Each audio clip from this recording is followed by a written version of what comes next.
তৃণমূল কংগ্রেসের আরো 4টি অ্যাকাউন্ট ফ্রিজ করা হলো। এর আগে 8টি অ্যাকাউন্ট ফ্রিজ করা হয়, সব মিলিয়ে 12টি অ্যাকাউন্ট ফ্রিজ করা হলো। তৃণমূলের আরো অ্যাকাউন্ট ফ্রিজ করলো বিধাননগর সাইবার পুলিশ।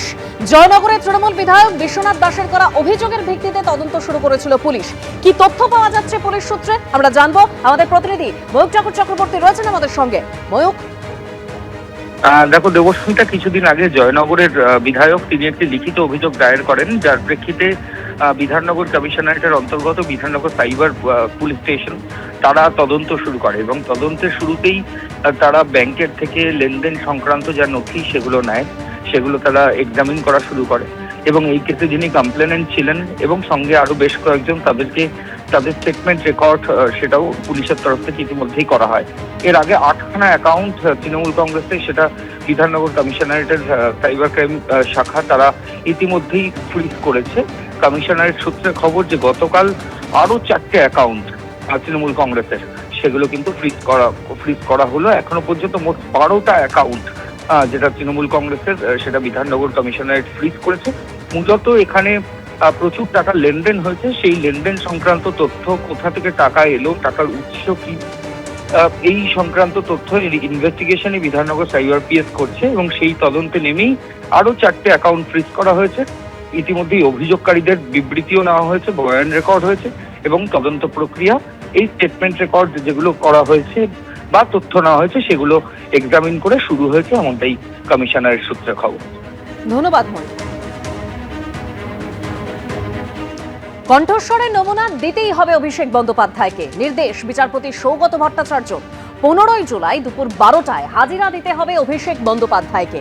বিধাননগর আদালতে বিচারকের সামনে কণ্ঠস্বরের নমুনা দিতে হবে, এরকমই হাইকোর্ট নির্দেশ দিয়েছে।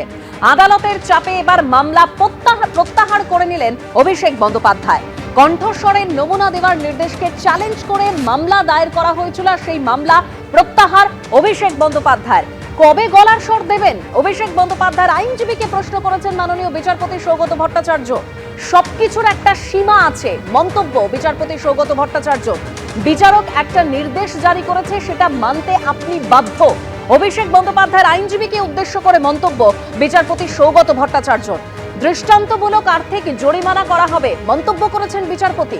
তদন্তে সহযোগিতা করতে হবে বলেই আদালত রক্ষা কবচ দিয়েছে, সেটা প্রত্যাহার করে নেওয়া হবে, মন্তব্য বিচারপতি সৌগত ভট্টাচার্য। আদালত থেকে রক্ষা কবচ পাওয়ার পর এটা তদন্তকে বিপথে চালিত করার একটা কৌশল। এই এজলাসে একটা মামলা চলছে, আবার অন্য এজলাসে মামলা করছেন কি করে? এটা কি ধরনের আচরণ? প্রশ্ন করেছে আদালত। গলার স্বর দেওয়ার নির্দেশিকা খারিজের আবেদন করে আপনি কি ঠিক কাজ করেছেন? অভিষেক বন্দ্যোপাধ্যায়ের আইনজীবীকে প্রশ্ন বিচারপতি সৌগত ভট্টাচার্য। নিম্ন আদালতের নির্দেশের প্রয়োজন নেই, এই আদালতের নির্দেশেই আপনি গলার স্বর দিতে বাধ্য, জানিয়েছেন বিচারপতি ভট্টাচার্য। তার মক্কেল হাজিরা দেবেন, ডিমছোড়া থেকে রক্ষা করুন, সওয়াল অভিষেক বন্দ্যোপাধ্যায়ের আইনজীবীর। অভিষেক বন্দ্যোপাধ্যায়কে যেন ডিম ছোড়া বা অন্য হেনস্থার শিকার হতে না হয় তা নিশ্চিত করবে পুলিশ, নির্দেশ হাইকোর্টের।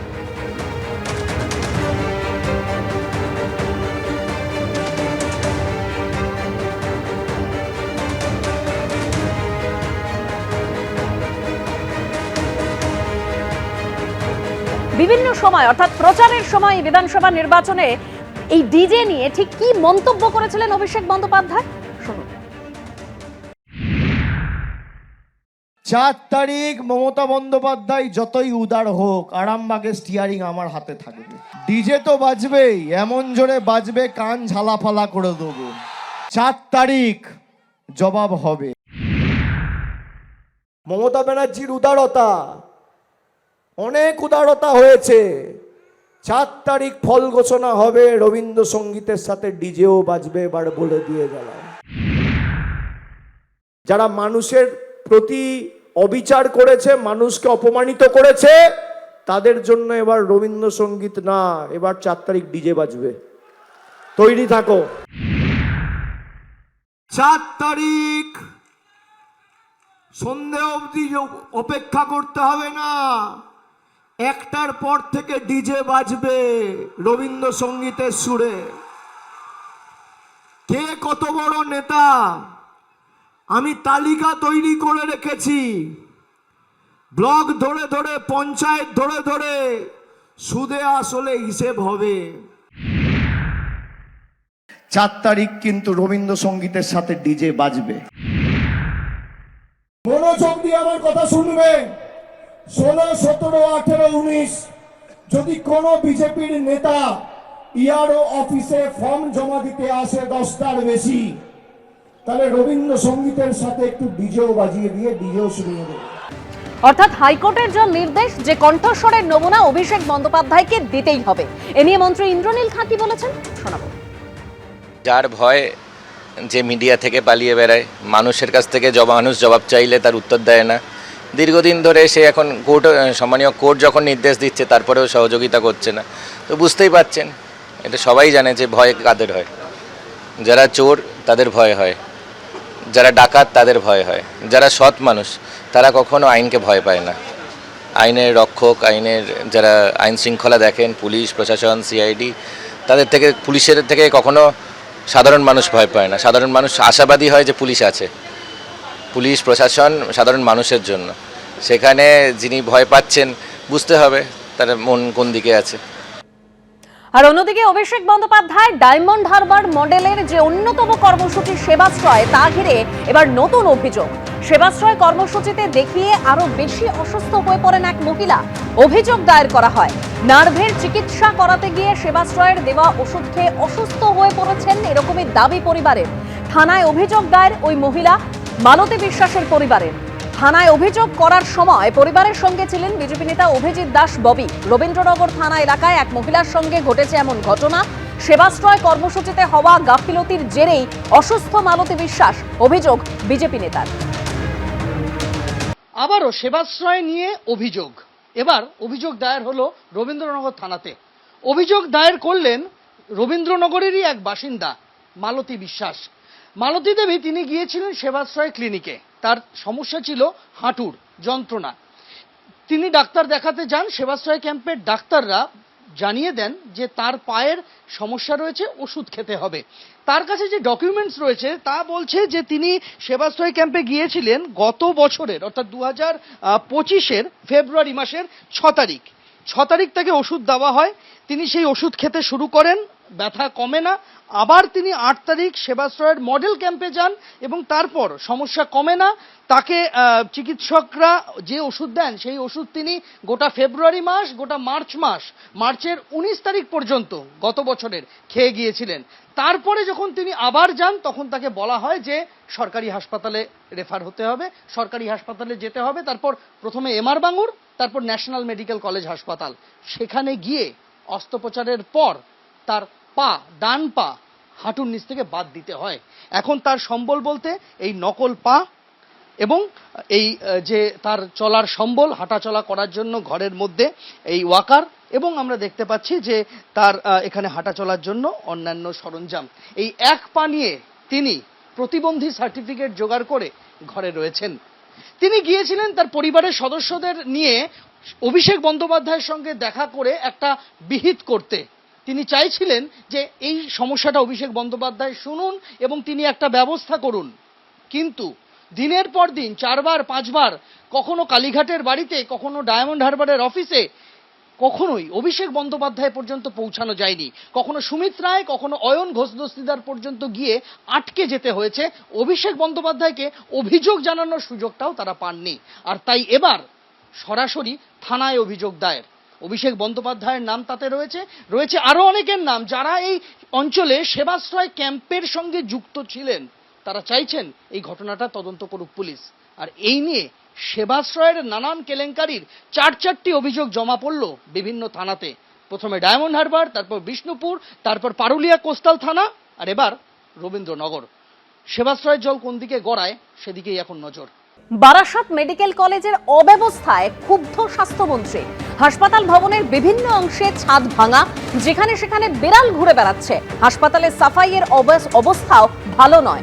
গতকাল সারপ্রাইজ ভিজিটে হাসপাতালে এসব দেখে ক্ষোভ প্রকাশ করেন শারদ দত্ত মুখোপাধ্যায়।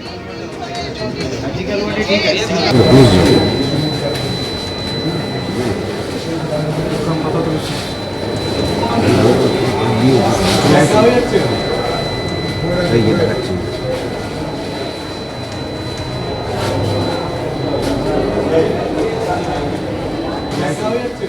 কালকে স্বাস্থ্যমন্ত্রীর আমাদের এখানে হাসপাতালে আচমকা পরিদর্শনের ফলে উনি আমাদের কিছু কিছু নির্দেশ দিয়ে গেছেন। হাসপাতালের বেশ কিছু জায়গায় কয়েকটি জায়গায় লোকালি আর কি পরিচ্ছন্নতার অভাব দেখা গিয়েছিল, সেটা উনি আমাদেরকে দেখিয়ে বলেছেন এবং তার জন্য যথাযথ ব্যবস্থা নিতে বলেছেন। সেই হিসাবে সেই ব্যবস্থা এবং উনি যে বলেছিলেন যে যারা এর জন্য রেসপন্সিবল তাদেরকে বিরুদ্ধে যাতে কারণ দর্শানোর চিঠি করা হয়, তো সেই হিসাবে আমরা ব্যবস্থা নিচ্ছি। 12 জনকে শোকজ করছি এবং আমরা আবার উনি এটাও বলে গেছেন যে আমাদের অনেক কিছু নেই, সেগুলো আমরা বলাতে উনি আমাদের একটা ডিটেল প্রজেক্ট রিপোর্ট দিতে বলেছেন, সেটাও আমরা আজকের মধ্যেই ওনার কাছে পৌঁছে দেওয়ার জন্য চেষ্টা করছি। আর গতকালই সারপ্রাইজ ভিজিটে হাসপাতালে যান শারদ দত্ত মুখোপাধ্যায়, আর এই অব্যবস্থা দেখে ক্ষোভ প্রকাশ করেন তিনি। কি বলেছিলেন তিনি শোনাবো। এখনো ভিজিট শেষ হয়নি, সারপ্রাইজ ভিজিটে এসেছিলাম, সুতরাং আমি রিয়েল পিকচার আসল ছবি দেখতে পাই।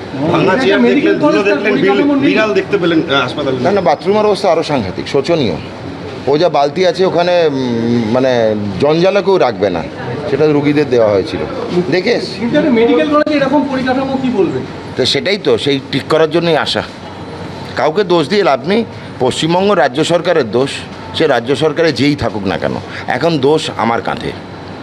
সে বোঝা যার যেই বানাক না কেন, বোঝা এখন আমার কাঁধে, বোঝাকে হালকা করার দায়িত্ব আমার। বাসন্তীতে তৃণমূলের পঞ্চায়েত প্রধানকে ঘিরে বিক্ষোভ দেখানো হয়। মসজিদবাদী পঞ্চায়েত প্রধানকে লক্ষ্য করে ছোড়া হলো ডিম ও কাদা। দুর্নীতির অভিযোগ এই পঞ্চায়েত প্রধানের বিরুদ্ধে। আবাসে ঘর দেওয়ার নামে কাটমানি নেওয়ার অভিযোগও রয়েছে। পঞ্চায়েত প্রধান গৌর সর্দার পঞ্চায়েতে আসার সময় তাকে ঘিরে বিক্ষোভ দেখানো হয়।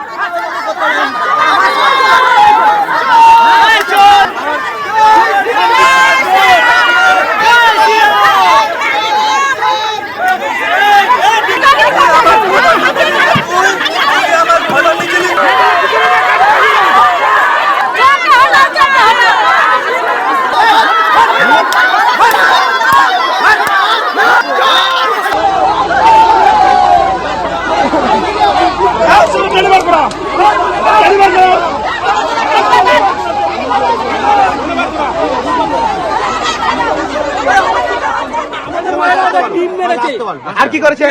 কেউ কিছু একটা গায়ে হাত দেয়নি ওনার। খুব শান্তভাবে ওদের বেঁচে গেছে এখান থেকে ফিরে। ডিম আর কি গোবর মারা হয়েছে? কাদা কাদা কাদা, হ্যাঁ, ডিম আর কাদা মারা হয়েছে, আর কিচ্ছু মারেনি মেয়েরা। কিন্তু ওনাকে খুব সম্মানের জন্য তো ওকে ছেড়ে দিয়েছে। আমার তো মনে হচ্ছে ওকে এখানে পুঁতে রাখা দরকার।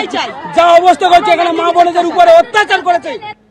অন্যদিকে তোলাবাজির অভিযোগে বর্ধমানে গ্রেপ্তার তৃণমূল প্রাক্তন কাউন্সিলর। পুলিশের জালে বর্ধমান পুরসভার তৃণমূলের প্রাক্তন কাউন্সিলর সৈয়দ মোহাম্মদ সেলিম। আদালতে তোলার সময় তৃণমূল নেতাকে লক্ষ্য করে ডিম ছোড়া হয়, চোর স্লোগানও ওঠে।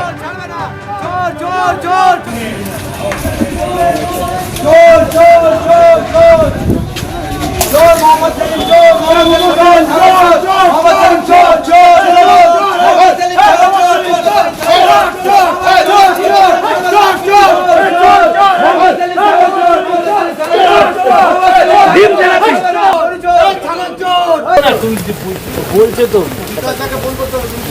গ্রেফতার করলো কেন আপনাকে? ফের আসানসোলে চলল বুলডোজার। ফুটপাত দখলমুক্ত করতে উচ্ছেদ অভিযান শুরু করল প্রশাসন।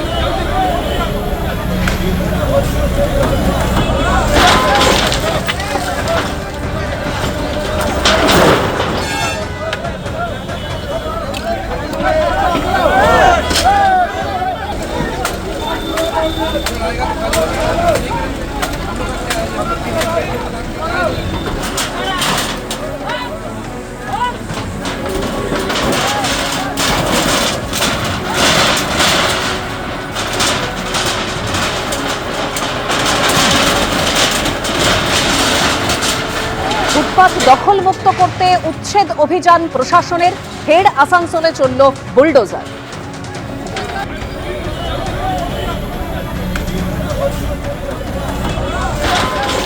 গতকাল দুপুরে এই বাজারের রাস্তা দিয়ে যাবার সময় যানজট দেখে গাড়ি থেকে নেমে পড়েন পুর ও নগরোন্নয়ন দপ্তরের মন্ত্রী অগ্নিমিত্রা পাল আর নিজেই ব্যবসায়ীদের সতর্ক করে বলেন ফুটপাত ছেড়ে দিতে। আর এরপরেই নড়ে চড়ে বসে প্রশাসন। ব্যবসায়ীদের দাবি রাত 11টায় মাইকিং করে দোকান খালি করতে বলা হয়। আজ সকাল থেকেই বৃষ্টি পড়ায় দোকান খালি করার সময় পাননি তারা। বেলা 11টা নাগাদ বুলডোজার দিয়ে এই উচ্ছেদ অভিযান শুরু করল প্রশাসন।